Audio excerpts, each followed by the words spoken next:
break my bones, but right. Right? Ever felt hurt by something somebody said? Yeah. Ever hurt somebody with your words? Yes. Did you wish for a do-over? And have you ever had one of those conversations in which you say something and the other person lets you know they feel offended by it?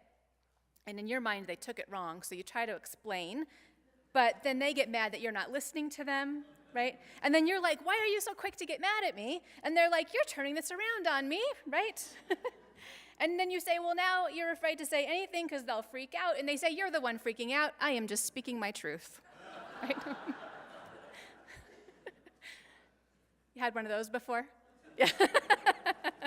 Or is that just me? I've definitely been on both sides of something like that, and it's rough on both ends. When people describe feeling exasperated about political correctness, that's what it reminds me of, at least some of the time. The cases remind me of those kinds of conversations. And apparently, lots of people are feeling exasperated. Last December, NPR ran a headline that said, "Warning to Democrats, most Americans against U.S. getting more politically correct." The story was about a poll that had been done involving 1,075 adults. Based on the poll, the story extrapolated that 52% of Americans are against the country getting more politically correct. Here are a few numbers from the study. Breaking it down by political party, 78% of Republicans and 33% of Democrats were against getting more PC, or politically correct. Looking at it another way, 14% of Republicans and 55% of Democrats were in favor of more political correctness. Among independents, it was 53% against, 33% for. Breaking it down by gender, at 52% in favor, women were almost twice as likely as men to want more political correctness, making for some awkward dinner conversations. And by race, the majority of people identifying as whites and Latinos were against, at 52 and 56% against, while the majority of those identifying as African American, 52%, were for it. Obviously, this story generated a little stir. I found it really interesting that there was no option for, we have the right amount of political correctness right now. I also noticed that the story did not ever define what politically correct means, right? And I looked up the original poll data, and it didn't define that term either. Although the way they phrased the whole question that they asked people does contain some context clues. The question they asked was, it's kind of long, but here goes. In general, are you in favor of the United States becoming more politically correct and like when people are being more sensitive in their comments about others, or are you against the country becoming more politically correct and upset that there are too many things people can't say anymore? So according to those context clues, political correctness is either being sensitive in one's comments about others, or it's feeling like you're not allowed to say certain things, right? Which are actually two really different definitions, being sensitive or being disallowed, really different. So, in this month, when our theological theme is truth, I'm going to parse political correctness a little bit this morning. It's a concept that has so much to do with our relationships with each other, and that is important to Unitarian Universalists. Although our individual theologies are diverse and nuanced, this church is very much grounded in humanism, which in its classical sense is placing prime importance on human rather than supernatural matters. Human relations, liberation and freedom, well-being and fairness, these things are important to us as liberal religious people, which is different than liberal politics and liberal other things.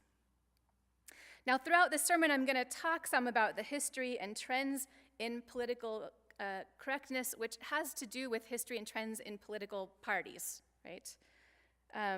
But we should remember that these groups are not monoliths, and neither is this congregation. On an individual level, there's a lot of variety in people's perspectives, and as that poll even showed, the controversy is not cleanly divided along political lines at all. And I'll talk more about that too. Now, significantly, in practice, nobody refers to themselves as politically correct, right? I always try to be sensitive in my comments to others or about others, but I would never express that by saying, I really try to be politically correct, right? Because the term has a mocking or a sarcastic connotation. And that is not a new thing. Back in the 1960s and 70s, liberal leftists used the term amongst themselves, but they did it in kind of an ironic way. It was something that one leftist would call another in order to say, hey, you're getting a little dogmatic there. All the way until the late 80s, it was almost always liberals who used the term, and they still usually used it against fellow liberals becoming excessively orthodox in their liberalism. According to journalist Moira Weigel, some of the first people to organize against political correctness were a group of feminists who called themselves the lesbian sex mafia. In 1982, they held a Speak Out on Politically Incorrect Sex in New York, and it was a rally against fellow feminists who had condemned pornography and BDSM. There's something for your next trivia game. You're welcome. Meanwhile, an increasingly organized contingent from the conservative right had been pushing back hard against all the changes that those leftists, liberals, and feminists, and LGBT and anti-racism activists had ushered in. They were particularly galled by the move in liberal arts colleges away from a curriculum that centered on traditional Western thought, all those classics of philosophy and literature and politics that have shaped American culture and which were almost exclusively written by white men. Now there were departments of women's and Africana and lesbian and gay studies. The classics could no longer be taken as the core of the curriculum, and now students and professors were expected to engage other perspectives and disciplines, to put them in conversation with each other, as my seminary professors would say. This was really upsetting to those who disagreed with the inclusion of those new perspectives, in particular because as academia integrated them, it became less and less acceptable for scholars to challenge their basic validity. In 1990, Richard Bernstein published an article in the New York Times called "The Rising Hegemony of the Politically Correct." Hegemony is a word that comes from those new departments. It means the cultural dominance of one group over others. So using it as the headline was kind of an in-your-face move. The article complained that long-time accepted truths were suddenly being questioned in universities. Now everything was being critiqued through the lenses of power and culture, including the very idea that there are timeless universal truths we can all point to, and certain topics were becoming off limits. Homosexuality was no longer up for debate in academia. It had been accepted as valid. A progressive perspective on environmentalism, affirmative action, and other issues was assumed as well. Politically correct, Bernstein wrote, was a term to describe a growing intolerance, a closing of debate, a pressure to conform to a radical program, these are his words, or risk being accused of a commonly reiterated trio of thought crimes: sexism, racism, and homophobia.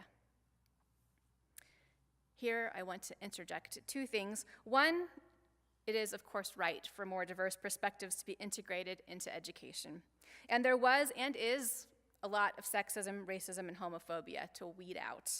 And most people do not like to be told when their words or behavior is sexist, racist, or homophobic. They don't like that. See the sermon from October called "Learning to be White," right? At the same time, it's tricky for outsiders to critically engage perspectives that have become matters of justice, especially when the outsider is a green, kind of ham-handed young college student from a privileged demographic group. But critical thinking and engagement is what is supposed to happen at universities. And this kind of catch-22 is one of the core arguments from the anti-PC camp. Bernstein's article launched the concept of political correctness into mainstream consciousness. Before 1990, political correctness was rarely mentioned in newspapers or magazines. The year of Bernstein's article, it was mentioned 700 times. The next year, 2,500 times. And the next year, in 1992, 2,800 times. So it just went up. And the political right picked up the idea and used it to make the political left, associated with those academic trends and those prismatic perceptions of reality, look disconnected from the lives of blue-collar people, especially in rural areas.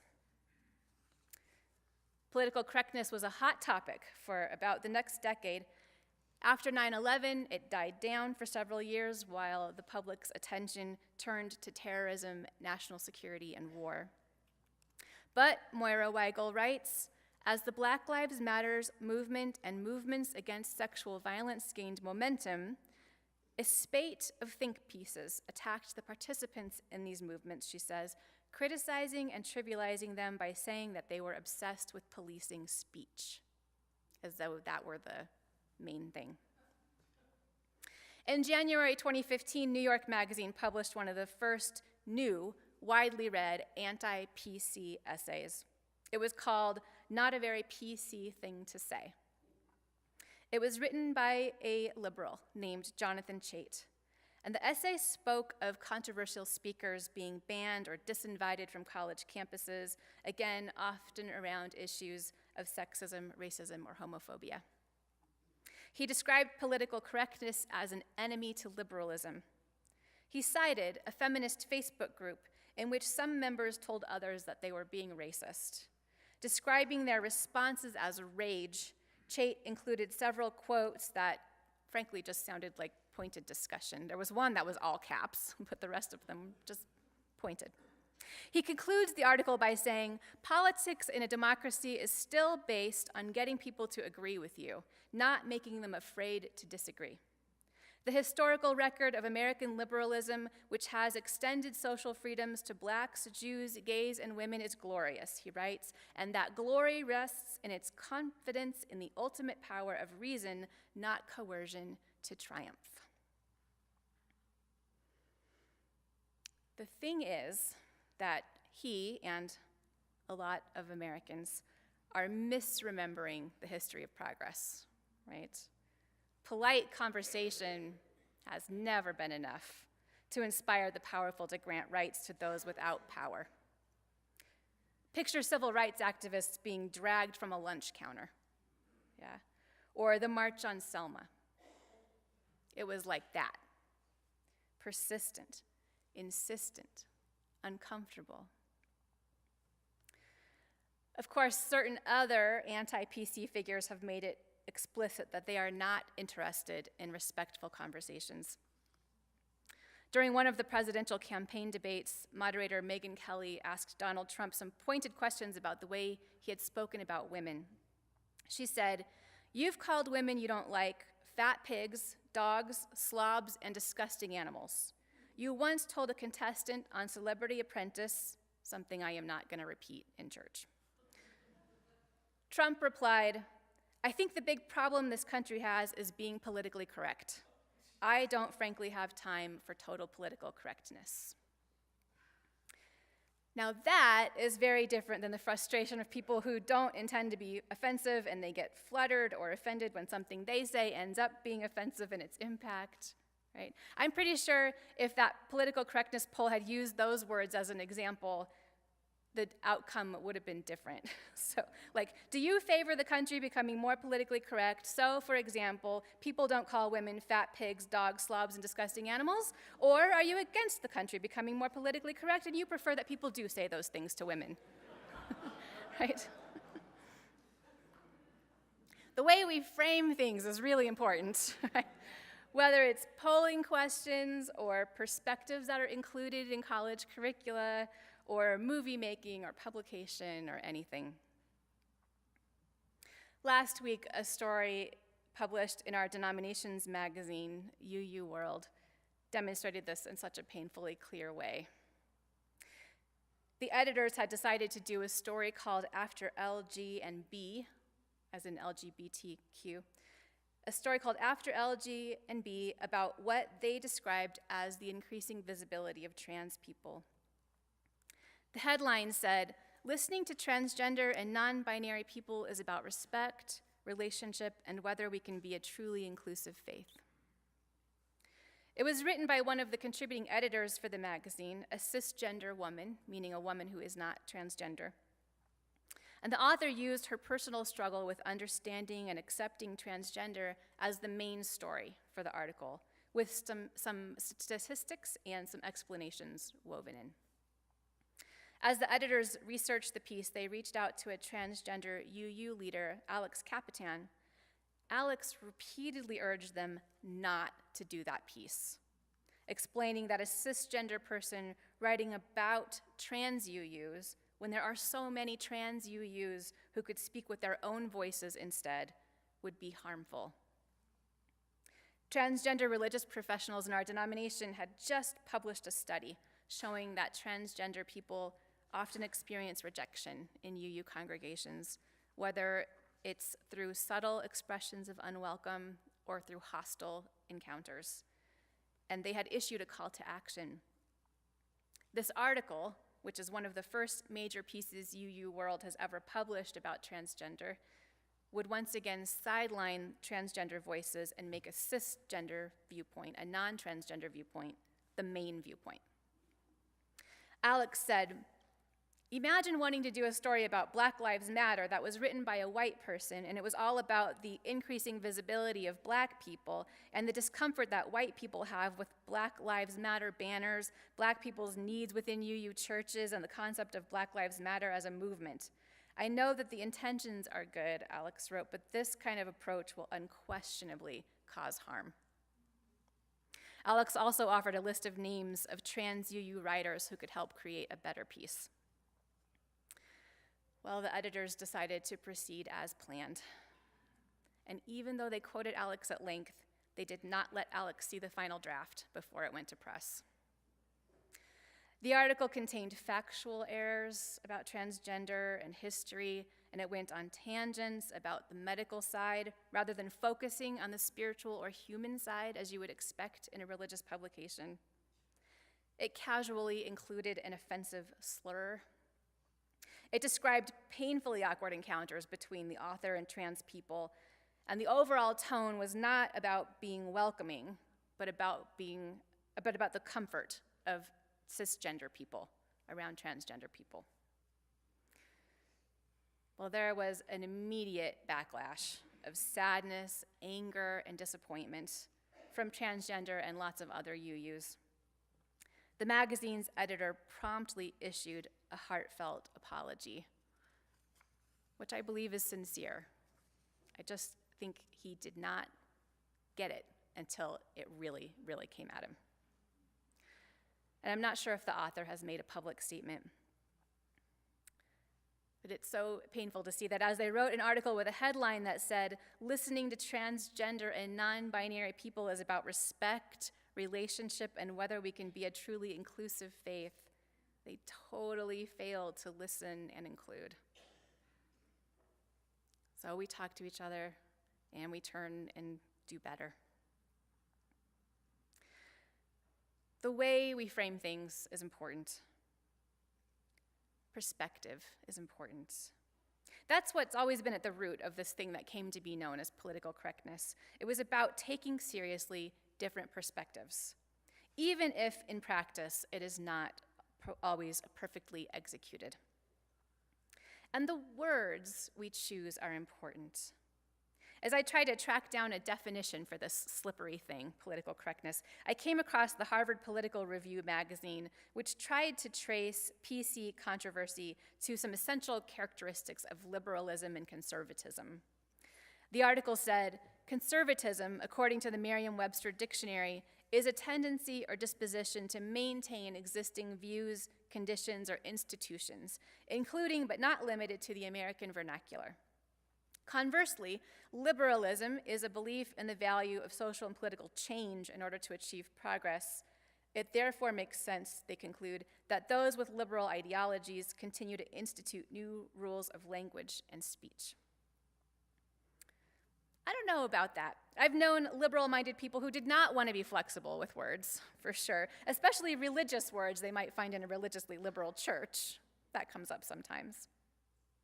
And I find it curious to think that people of any persuasion might insist on words never changing. Words change all the time, and you don't hear of big controversies over changing from thee and thou to you, or from schoolmarm to schoolteacher, right? Or from horseless carriage to car. So why the resistance when it comes to words of representation, identity, and perspective? Language is, after all, so fundamental to our humanness. Without words, we would not have meaning or even a sense of self. If you didn't know the word I, or any other word, how would you form any concept of self? You would just be like a bundle of reactions to stimuli, right? And it matters what we have the words and the perspectives to say, because that's the difference between what we can conceptualize and what we cannot conceptualize. And in that way, it's the difference between a fully human existence and a kind of non-existence. Our words, our language, our perspectives are always incomplete, and they're always in formation. I'm going to close with a reading from The Magnificent Defeat by Presbyterian minister Frederick Buechner. He writes, "We are cursed with language, of course, paralyzed with words, and that is part of the trouble. Somebody points to the window and says, 'What's that?' And I look to where they are pointing and I say, 'Why, that's the sky, just the sky.' I give it a name. I label it. I reduce it to a word that vaguely suggests all the characteristics that it has in common with other skies at other times, but leaves out all that is unique about it. And in doing so, I dismiss it. I have failed to see what is really there outside my window and have seen only my conception of it, my word for it. Sky is only a sound I make with my mouth. After all, it's a mark I scratch on paper. What's really up there, above me right now, is not sky. There's no such thing as sky. It is that. It is those fathoms and fathoms of deep, of whatever it is, without name or substance or form. A pair of wings hover in the emptiness of it. It swarms with light, the stuff and mystery of the universe. What is that? I answer, why, it is the sky. May we strike the right balance of kindness and persistence, openness and memory. May we speak the truth in love as best we know it, and may we continue to learn and grow. Will you rise in body or spirit for our closing hymn?